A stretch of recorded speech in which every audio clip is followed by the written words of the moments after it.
भाई देखो, सोसाइटी हमें ये तो बता देती है, सोसाइटी ने पीएचडी कर रखी कि बेटा पैसे 10 तरीके बता देंगे पैसे कैसे बचाने हैं। लेकिन किसी ने ये नहीं बताया कि पैसे ज्यादा कमाने कैसे हैं और मैं कैसे पैसे कमा सकता हूँ, ये किसी ने बताया नहीं।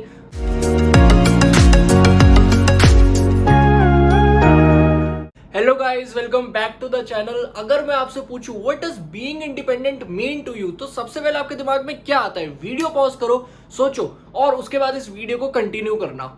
तो देखो यार, हम सब ना 20-22 साल तक अपने पेरेंट्स पे फुल्ली डिपेंडेंट रहते हैं, फूड के लिए, शेल्टर के लिए, क्लोथ्स के लिए, हमारी एजुकेशनल फीस हो गई और हमारे अदर एक्सपेंसेस हो गए। तो हमें जो इंडिपेंडेंट बनने के लिए आइडिया सेल किया जाता है वो ये किया जाता है, go to school, go to college, get a job, stick to a job, save money, retire and happy.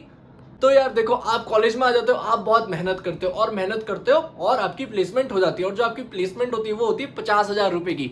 तो यार आप बहुत खुश हो जाते हो, खुश होना भी चाहिए, आपके घर वाले खुश हो जाते हैं, आपके रिलेटिव्स खुश हो जाते हैं, सोसाइटी में सब आपको जानने लग जाते हैं कि अरे वाह, ये तो काम पे जाता है, ये तो इंडिपेंडेंट हो गया फाइनेंशियली। लेकिन अब एक चीज हम समझते हैं कि यार देखो, आप जिस घर में रह रहे हो वो घर आपका तो है नहीं, वो आपके पेरेंट्स का घर है। तो जब आपके पेरेंट्स का घर है तो वहां पे कुछ रूल्स एंड रेगुलेशन होंगे कि नहीं होंगे? भैया आप ये समझो कि आप अगले के घर पे रह रहे हो, फ्री में खाना मिल रहा है, फ्री में रहना मिल रहा है, कोई रेंट नहीं देना पड़ता, कपड़े भी फ्री के, एजुकेशनल फीस भी उन्होंने ही भरी है कि नहीं है? तो वहां पे कुछ रूल्स एंड रेगुलेशन होते कि नहीं होते? भाई अगले के घर में रह रहे हो, अगले के हिसाब से रहना पड़ेगा कि नहीं पड़ेगा? तो यार आपको ऐसा लगता है कि यार मैं फुल्ली इंडिपेंडेंट नहीं हुआ हूं, मैं फाइनेंशियली तो इंडिपेंडेंट हो गया हूं लेकिन मैं फुल्ली अपनी लाइफ के अंदर इंडिपेंडेंट नहीं हुआ। तो मैं ऐसा करता हूं, मैं एक घर रेंट पे ले लेता हूं। तो आप रेंट पे ले लेते हो एक घर, लेट से उसका रेंट है 10,000 रुपए, आपके फूड का एक्सपेंसेस है लेट से 10,000 रुपीज, एंड जो आपके ट्रेवलिंग एंड अदर एक्सपेंसेस है उसको भी मान लेते हैं कि 10,000 रुपीज है। तो बेसिकली आपका जो मंथली एक्सपेंसेस अब हो गए वो 30,000 हो गए हैं, और जो आप सेविंग कर रहे हो वो 20,000 कर रहे हो। अब आपको लगता है कि हाँ, अब मैं फुल्ली इंडिपेंडेंट हो गया हूं, है कि नहीं?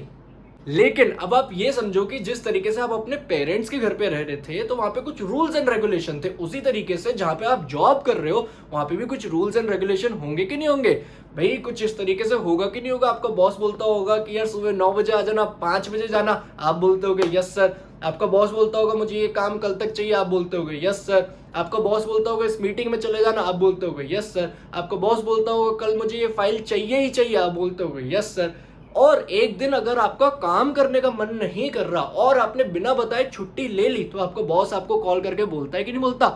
भाई छुट्टी क्यों ले ली, मेरे से बता के छुट्टी ली, सैलरी कट, और आपको वार्निंग इशूड हो जाती है कि आपने छुट्टी कैसे ले ली, और ये बिहेवियर रिपीट नहीं होना चाहिए इन फ्यूचर, वरना टाटा बाय बाय। भाई आप ये समझो, अगर आपको अपनी फ्रेंड्स और फैमिली के साथ वेकेशन लेनी है फॉर अ वीक और 2, आप अपनी मर्जी से ले सकते हो? नहीं ले सकते। भाई आप ये समझो कि मंडे टू फ्राइडे कैसा आपकी साइकोलॉजी शिफ्ट होती है, फ्राइडे आते आते आप खुश होना स्टार्ट हो जाते हो, लेकिन संडे नाइट में ही आपको मंडे सुबह का बुखार चढ़ना स्टार्ट हो जाता है कि नहीं हो जाता? भाई आप ये समझो, आपको काम पसंद हो या ना हो, आपको वो काम करना पड़ता है कि नहीं करना पड़ता? क्यों? खर्चा कैसे चलेगा, घर कैसे चलेगा, है कि नहीं? तो बेसिकली आपको ये रूल्स एंड रेगुलेशन फॉलो करने पड़ते हैं। अगर आपने ये रूल्स एंड रेगुलेशन फॉलो नहीं किए तो बैक टू स्क्वायर वन। तो बेसिकली अगर हम देखें तो आप ना इंडिपेंडेंट नहीं हुए, आपकी जो डिपेंडेंसी थी, भाई इससे पहले आप अपने घर वालों पे डिपेंडेंट थे, अब आप अपनी जॉब पे डिपेंडेंट हो। वहां पे भी आपको रूल्स एंड रेगुलेशन फॉलो करने पड़ते थे, यहाँ पे भी आपको रूल्स एंड रेगुलेशन फॉलो करने पड़ रहे हैं। तो देखा जाए तो आपकी जो डिपेंडेंसी है वो चेंज हो गई, बस इंडिपेंडेंट नहीं हुए आप। भाई आप ये समझो ना कि यार देखो, मोस्टली लोग 20s में इंडिपेंडेंट हो जाते हैं, तो 20 से लेके 60 साल तक आप काम करते हो, है कि नहीं है? 60 साल में आप रिटायर हो जाते हो और आपको सिर्फ एक चीज बोला जाता है कि आप पैसे सेव करो। तो 20 से लेके 60 साल तक आप अपनी जॉब पे डिपेंडेंट थे, जब आप रिटायर हो जाते हो तब आप अपनी सेविंग्स पे डिपेंडेंट हो जाते हो। तो basically your whole life you are dependent on one or another thing, you are never independent. आप समझ रहे हो? लेकिन मजा तो अभी स्टार्ट हुआ है, अभी तो हम आपको बर्मुडा ट्रायंगल से इंट्रोडक्शन कराएंगे। अब नाउ लेट से आप 30 साल के हो गए, तो अब 30 साल के हो गए तो अब आपकी शादी करवाने वाली एज हो रही है कि नहीं हो रही? तो आपकी शादी करा देते हैं। अब आपको पता है कि आपकी रिस्पॉन्सिबिलिटी बढ़ रही है, आपकी लाइफ के अंदर ऑब्लिगेशंस आ गए, और कुछ टाइम बाद लेट से आपके बच्चे भी जाते हैं। तो जिस तरीके से आप अपने पेरेंट्स पे डिपेंडेंट थे 20-22 साल तक, आपके बच्चे भी आप पे डिपेंडेंट रहेंगे कि नहीं रहेंगे 20-22 साल तक?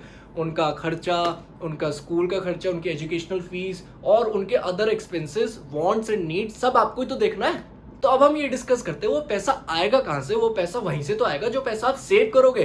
कोई सेकंड ऑप्शन तो आपने ऐसा कुछ बनाया नहीं है, ना किसी ने आपको बोला कि सेकंड ऑप्शन बनाना है कि नहीं है भाई। लेकिन अब आप ये समझो, आप भी तो एक इंसान हो ना, आपकी भी कुछ नीड्स होंगी, वांट्स होंगी, तो आपको भी तो वो फुलफिल करनी है। लेकिन आप वो फुलफिल कहां से करोगे? वो फुलफिल आप वहीं से तो करोगे जो आप कमा रहे हो। तो अब हम ये देखते हैं कि उसी सेविंग्स में आपको क्या क्या करना है। भाई आप ये देखो, आपको घर खरीदना है, आपको कार खरीदनी है, आपको वेकेशन के लिए पैसे बचाने हैं, you have to take care of your family, your parents, your wife, आपको घर के एक्सपेंसेस को निकालना है, आपको अनसर्टेनिटी और इमरजेंसी के लिए पैसे बचाने हैं, आपको रिटायरमेंट के लिए पैसे बचाने हैं। अब आप देखो कि 20,000 के अंदर जो आपकी सेविंग्स है उसके अंदर क्या क्या करना है आपको, है कि नहीं बरमूडा ट्रायंगल। भाई आप ये सारी चीज फुलफिल करने के लिए, पूरी करने के लिए क्या करोगे? आप अपनी ही तो नीड्स और वांट कम करोगे, और कोई ऑप्शन है क्या? भाई देखो, सोसाइटी हमें ये तो बता देती है, सोसाइटी ने पीएचडी कर रखी कि बेटा पैसे 10 तरीके बता देंगे पैसे कैसे बचाने हैं, लेकिन किसी ने ये नहीं बताया कि पैसे ज्यादा कमाने कैसे है और मैं कैसे पैसे कमा सकता हूं, ये किसी ने बताया है नहीं। भाई आप ये समझो कि जब आपकी शादी हो जाती है तो आपकी रिस्पॉन्सिबिलिटी बढ़ जाती है कि नहीं बढ़ जाती है? आपके बच्चे बड़े हो रहे होते हैं, आपके एक्सपेंसेस बढ़ रहे होते हैं, आपने लोन ले लिया होता है, उसके लिए आपको पैसे चाहिए होते हैं, तो आपकी जो रिस्क लेने की कैपेसिटी होती है वो मिनिमाइज हो जाती है। तो आदमी उस वक्त ये नहीं सोचता कि यार मैं अपनी जॉब छोड़ दूं और अपने पैशन को फॉलो करूं। तो 90 to 95% लोग ना इसी बरमूडा ट्रायंगल के अंदर फंसे रह जाते हैं। अब आप ये समझो कि यार सही में इंडिपेंडेंट होना क्या होता है। भाई आप ये समझो कि अगर आप सही में इंडिपेंडेंट होते तो आप कुछ ऐसा काम करते जो आपको सही में पसंद होता, और कोई चीज जो हमें सही में पसंद होती है हम 10 तरीके भी ढूंढते हैं उसको करने के लिए, because we love it so much. तो ऑटोमेटिकली आपकी इनकम ज्यादा होती कि नहीं होती? भाई अगर आप सही में इंडिपेंडेंट होते तो आप जितना चाहे काम कर सकते थे, जब चाहे काम कर सकते थे, और जहां से चाहो वहां से काम कर सकते थे। अगर आप सही में इंडिपेंडेंट होते तो इररिस्पेक्टिव ऑफ योर प्रेजेंस आपकी इनकम पे थोड़ी फर्क पड़ता। भाई आप ये समझो कि अगर आप सही में इंडिपेंडेंट होते तो जो आपकी इनकम होती वो डायरेक्टली प्रोपोर्शनल नहीं होती कि आप दिन के अंदर कितना घंटे काम करते हो। अगर आप सही में इंडिपेंडेंट होते तो आप अपनी फ्रेंड्स और फैमिली के साथ कभी भी वेकेशन पे जा सकते थे। भाई अगर आप सही में इंडिपेंडेंट होते तो आप अपनी लाइफ अपने टर्म्स पे जीते। अब देखो, मैं ये नहीं कह रहा कि आप कल ही जाके इंडिपेंडेंट हो जाओगे। मैं ये कह रहा हूं कि अगर आपका लॉन्ग टर्म विजन नहीं है ना, कि अगर आपको 10 साल के अंदर या 15 साल के या 20 साल के अंदर आपको सही में रियल वाला इंडिपेंडेंट होना है, तो यार आप ना हमेशा डिपेंडेंट रहोगे and you will have to work till you die guys. Whether you are happy, you are miserable, you will have to still work. Whether you like the job or not, you will have to still work, and you will feel like you're not living the life for yourself, you're living it for somebody else.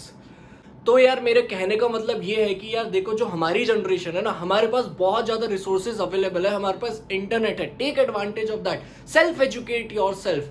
अपने 20s के अंदर जितना आप risk ले सकते हो risk लो, नई नई चीजें ट्राई करो, फाइंड योर पैशन। भाई क्योंकि अगर एक बार आपकी लाइफ के अंदर ऑब्लिगेशंस आ गए, रिस्पॉन्सिबिलिटीज आ गए, 90 to 95% people never take the leap, never take the risk again. So it is in your 20s, you take the risk, you do whatever you like. I hope guys आपको समझ आएगा कि यार सही में independent होने का क्या मतलब है। अगर वीडियो पसंद आई तो प्लीज यार चैनल को सब्सक्राइब कर देना, वीडियो लाइक कर देना, और अगर आप मेरे साथ इंस्टाग्राम पे कनेक्ट होना चाहते हो तो उसकी लिंक मैं डिस्क्रिप्शन में डाल दूंगा। आप हमारा प्राइवेट फेसबुक ग्रुप भी ज्वाइन कर सकते हैं जिसमें मैं आपके साथ 1-to-1 बात करूंगा और लाइव सेशंस भी दूंगा। जाने से पहले बस मैं आपको एक चीज बोलूंगा कि यार इस वीडियो को किन्हीं भी 3 दोस्तों के साथ शेयर कर देना ताकि उनके पास भी ये नॉलेज पहुंच जाए। So thank you guys for listening to me, I will see you in the next video.